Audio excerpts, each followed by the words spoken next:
So after doing the explanation portion, we are going to deal with the literary devices of the poem. So let us think that the poem is also a person. Okay. So as a person, we have our own thoughts. Okay. The poem also has its thoughts. Okay. So the person also has thoughts and the poem also has thoughts. And these thoughts are accordingly fixed with the person just as they are fixed with the poem. So what do we think? Our mentality, our mind, that stays with us. Similarly, the thought also stays with the poem. But what changes? We sometimes decorate ourselves with shirts, dresses, ornaments. Okay, so we dress ourselves with beautiful things, alright? And similarly, the poem also decorates itself. The poet decorates the poem. The poet decorates the poem with things, those things that we will see, which are known as literary device.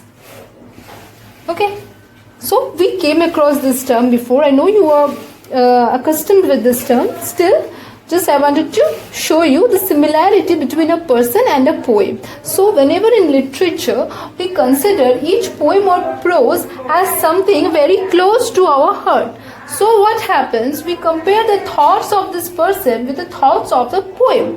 Like similarly, it decorates we decorate ourselves with the thought remains fixed. We decorate ourselves to make us look more beautiful. Similarly, the thought remains same in the poem, and the poet decorates the poem with literary devices so that the poem appears to be more beautiful. Okay, so this is just a beautification of this poem that is done by the literary devices. Now we will see that in this chapter what type of decorations we can see. First, as it's a poem, we expect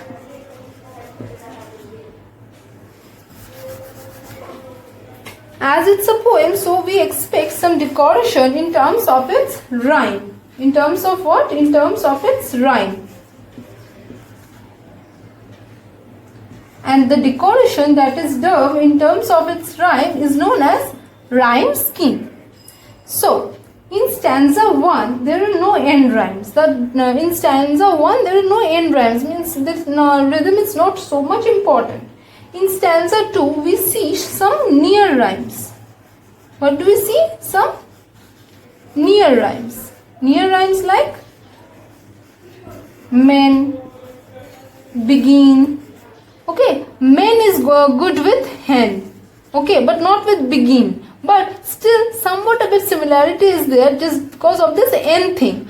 So we call it near rhyme. If it was men and hen, then we would call it a total rhyme. But as it's just a bit of match over here, like men and begin, so we will call it a near rhyme. Okay.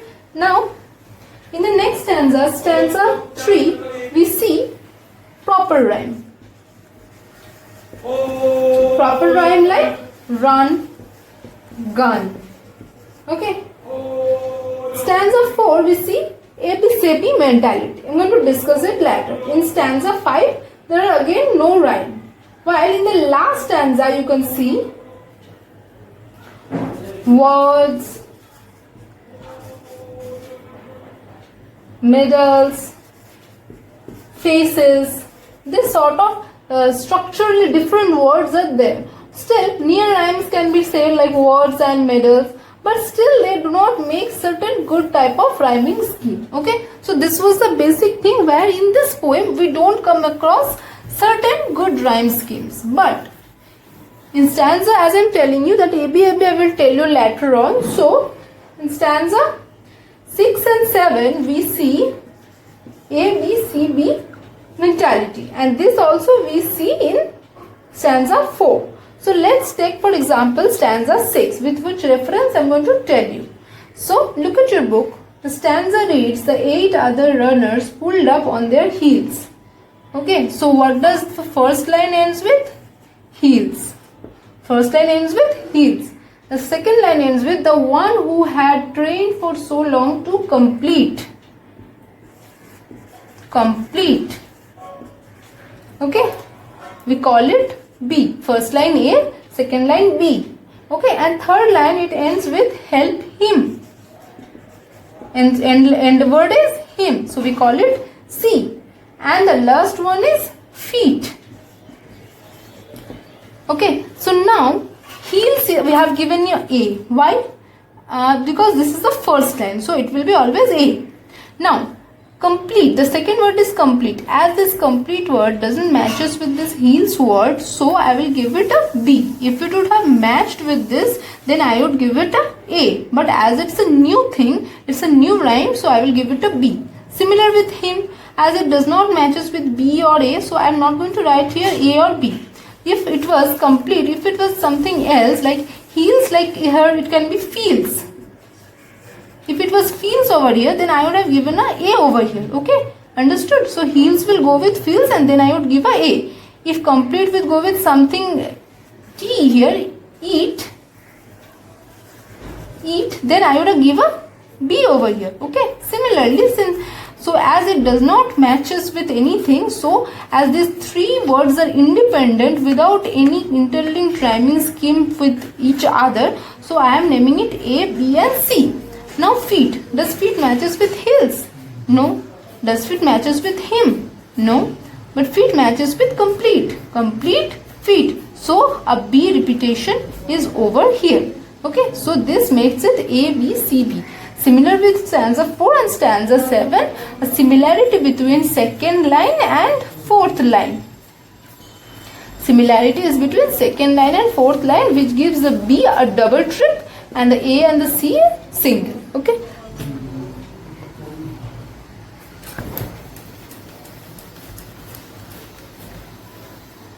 Now, what more do we get with this decoration thing? Or in this poem, we get some alliteration. A common term which you already came across so many times. So this is the repetition of a single letter. How is this repeated? I am telling you. See, there are words like stumbled and staggered.